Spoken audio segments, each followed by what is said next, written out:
થી 7 ગ્રુપને નમ્ર વિનંતી છે કે બધા તજજ્ઞો છે, બધા શિક્ષકો છે, ખાલી 5 મિનિટ માટે ધ્યાન આપજો.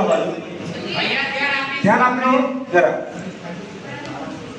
આપણા જે 7 ગ્રુપ પાડ્યા છે એ પૈકીનું પહેલું ગ્રુપ છે અમારું ગ્રુપ એ પ્રાર્થના ગીત છે, એનું નામ છે પર્વત તારા, અને એના અનુસંધાનમાં મેં પ્રવૃત્તિ એક લીધી છે, કાવ્ય ગાન અને કાવ્ય સમજૂતી.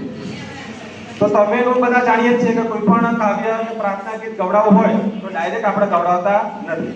એના પહેલા આપણે એનું બાળગીત, અભિનય ગીત, એના જેવું પ્રાર્થના ગીત, એ જે કોઈ ગાવાનું હોય એનું આપણે વિષયાભિમુખ કરાવતા હોઈએ છીએ. તો વિષયાભિમુખમાં કરાવવા માટે મારે એક બાળગીત ગવડાવવું છે. આમ તો શું છે, આના માટે માઇક્રોફોન છૂટું પડતું મજા આવે, પણ મારી મર્યાદા છે કે મારે અભિનય ના કરી શકું, પછી આપણે હું ગાવાની કોશિશ કરીશ. તો આમ બાળગીત ગાવાનું છે તો બેઠા બેઠા કાસો ઉભા થઈને ગાવું છે. બોલો વિદ્યાર્થી મિત્રો, બેઠા બેઠા ગાવ છે, ઉભા ગાવ છે. બેઠા બેઠા મજા નહીં આવે, તેમ છતાં પણ ગાવાની કોશિશ કરજો તો થોડું સારું રહેશે. ફૂને પોપટ લાલ ચાલતા ચાલતા, ફૂને પોપટ લાલ ચાલતા ચાલતા, ફૂને પોપટ લાલ ચાલતા ચાલતા, ફૂને પોપટ લાલ ચાલતા ચાલતા, વનવગડામાં ગયા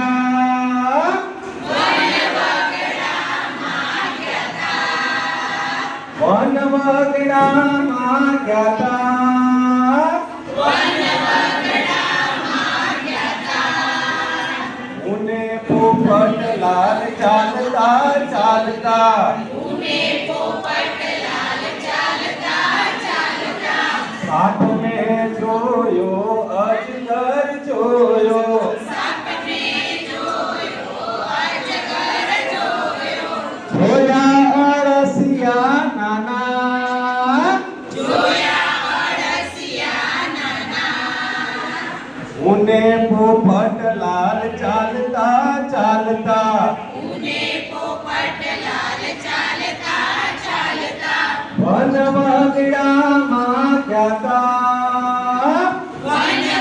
વનવગડામાં ગયા, મોર મેં જોયો ઢેલ મેં જોઈ, મોરને જોયો ઢેલ મેં જોઈ, જોઈ રે ચકલી નાની, જોઈ રે ચકલી નાની, ફૂને પોપટ લાલ ચાલતા ચાલતા, ફૂને પોપટ લાલ ચાલતા ચાલતા, વનવગડામાં ગયા, વનવગડામાં ગયા, ઝાડ મેં જોયા તાડ મેં જોયા, ઝાડ મેં જોયા ઝાડ મેં જોયા, ઝાડ મેં જોયા તાડ મેં જોયા, ઝાડ મેં જોયા તાડ મેં જોયા, જોયા રે છોડવા નાના,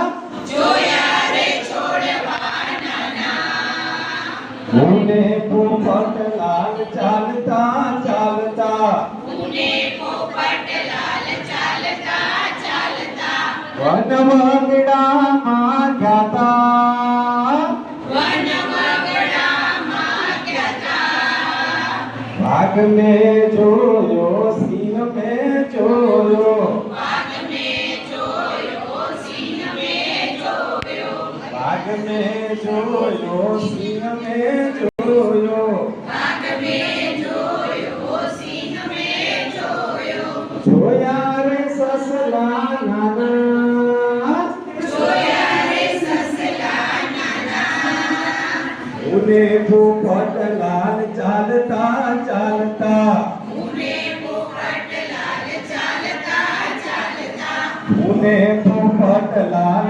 ચાલતા ચાલતા, ફૂને પોપટ લાલ ચાલતા ચાલતા, વનવગડામાં ગયા, વનવગડામાં ગયા. ચલો મિત્રો, સરસ. હવે આજે બાળગીત છે, અભિનય ગીત છે, એના આધારે આપને હું જે પ્રશ્ન પૂછું છું એ પ્રશ્નના જવાબ તમારે મને આપવાની કોશિશ કરવાની છે. તો પ્રશ્ન 1 પ્રશ્ન કઈ પોપટલાલ ચાલતા ચાલતા ક્યાં જાય છે? બોલો ને ક્યાં જાય છે? વનબગડામાં. સરસ, તાળી પાડો બેન માટે. Very good. સરસ જવાબ છે. પ્રશ્ન નંબર 2 આ બાળગીતમાં કયા કયા પક્ષીઓની વાત કરવામાં આવી છે?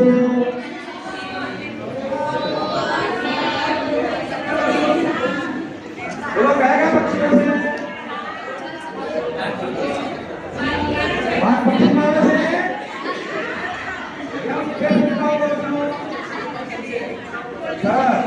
ચલો આગળનો પ્રશ્ન. આ બાળગીતમાં કયા કયા પ્રાણીઓની વાત કરવામાં આવી છે? કયા કયા? વાઘ અને સિંહ. શું છે? વાઘ અને સિંહ છે. જંગલી પ્રાણીમાં આવે કે પાલતુ પ્રાણીમાં આવે? જંગલી પ્રાણીમાં કે પાલતુ પ્રાણીમાં? નહીં સંભળાતું. છેલ્લી બેન્ચ પર બેસો છો એટલા માટે સંભળાતું. ધ્યાન આપો આગળ. તો આગળનો પ્રશ્ન. આ બાળગીતનો પ્રકાર કયો છે? આ જે બાળગીત છે, બાળગીતનો પ્રકાર કયો છે? બાળગીતનો પ્રકાર કયો છે? કેવા પ્રકારનું બાળગીત છે? પ્રકૃતિ લગતું. સરસ, શાબાશ, તાળી પાડો. તો આવું આપણું કાવ્ય છે ધોરણ 6 ની અંદર પ્રથમ સત્રમાં આવે છે પર્વતતારા કાવ્ય. જે કાવ્યનો પ્રકાર છે પ્રાર્થના ગીત અને એના કવિ છે સુરેશ દલાલ. તો આપણે જે મિત્રોનું ગ્રુપમાં કામ ચાલે છે મહેરબાની કરીને અવાજ ઓછો રાખજો તો ત્યાં થોડો ખ્યાલ આવે.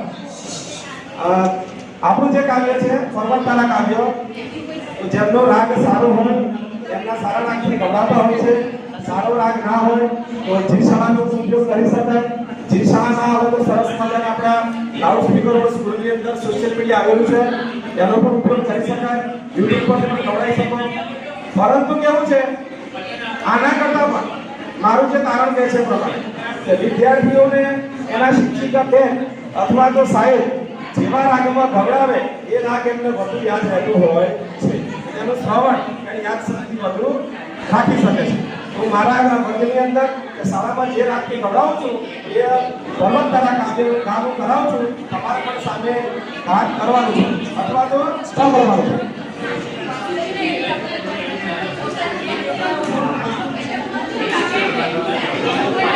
તમામ સ્ટુડન્ટને નમ્ર વિનંતી છે કે વચમાં વાતો કરશો નહીં. કામ સારું હશે ખરાબ હશે કોઈ નોંધ નહીં લેવાની. તો અહીંયા જે ગ્રુપ કામ કરે એને સપોર્ટ કરો જરા. તો આપણું પ્રાર્થના ગીત શરૂ થાય છે પર્વતતારા. અગર તમારો અવાજ સુર મારા કરતા પણ સારો હશે, મારો થોડો અવાજ જાડો અને ભેસા સુર છે સ્વીકારું છું. ત્યાં તમને ગાવાની કોશિશ કરું છું. આપ શાંતિથી સાંભળો. વિદ્યાર્થી મિત્રો અવાજ કરશો નહીં પ્લીઝ. શરૂ કરું કાવ્ય? તમે સાંભળો અત્યારે તમારે સાંભળવાનું છે. હું કાવ્યનું ગાન કરું છું. દરેક વિદ્યાર્થી મિત્રો આંખો બંધ કરી દો.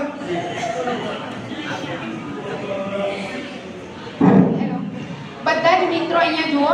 જો ગ્રુપ 1 નું વર્ક પતી ગયું છે તો 1 થી 7 ગ્રુપનું પણ વર્ક પતી ગયું છે. જે પણ અહીંયા રજૂ કરવા આવે છે એને આપણે ધ્યાનથી નહીં સાંભળીએ કે એના પ્રત્યે કોઈ દુર્લક્ષ સેવીશું ને તો એ અહીંયા ઉભેલા માણસનું અપમાન તો છે જ, સાથે સાથે એણે જે વર્ક કર્યું છે ને એની કોઈ વેલ્યુ નહીં રહે. તમે એટલું જ વિચારજો કે જ્યારે તમે પણ અહીંયા ઊભા થાવ છો અને તમને કોઈ નહીં સાંભળતું હોય તો તમને મજા નહીં આવે. એટલે દરેક ગ્રુપ પોતાનું વર્ક બંધ કરી દો અને બધાનું ધ્યાન માત્ર અને માત્ર અહીંયા.